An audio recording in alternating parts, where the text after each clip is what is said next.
بہلول دانا اور تاجر کا واقعہ۔ ایک دن ایک تاجر بہلول دانا کے پاس آیا اور پوچھا کہ حضور کیا خریدوں؟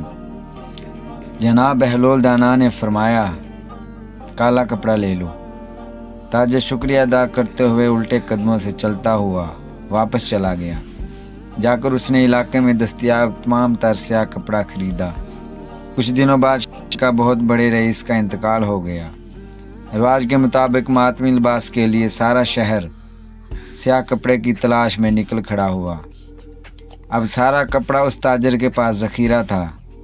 اس نے منہ مانگے دام فروخت کیا اور تاجر نے اتنا نفع کمایا جتنا ساری زندگی نہ کمایا تھا، اور بہت ہی امیر کبیر ہو گیا۔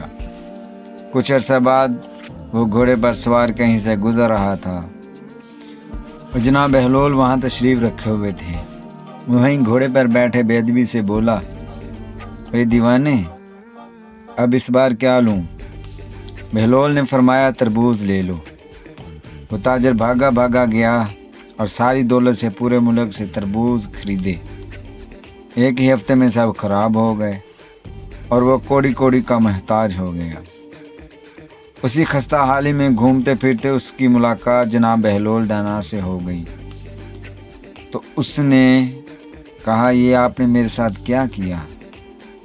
جناب بہلول دانا نے فرمایا، یہ میں نے نہیں بلکہ تیرے بے تکلف الفاظ نے اور بے ادبی نے کیا۔ جب تم نے ادب سے پوچھا تھا تو تمہیں نفع ہوا، اور جب تم نے گستاخی کی تو تم کنگال ہو گئے۔ اس کہانی سے ہمیں یہی سبق ملتا ہے کہ ادب سے سب کچھ مل جاتا ہے، اور اگر بے ادبی کی جائے تو جو کچھ پاس ہوتا ہے وہ بھی چلا جاتا ہے۔ ایسی بہترین معلوماتی ویڈیوز کے لیے ہمارے اس چینل کو سبسکرائب کریں۔ شکریہ۔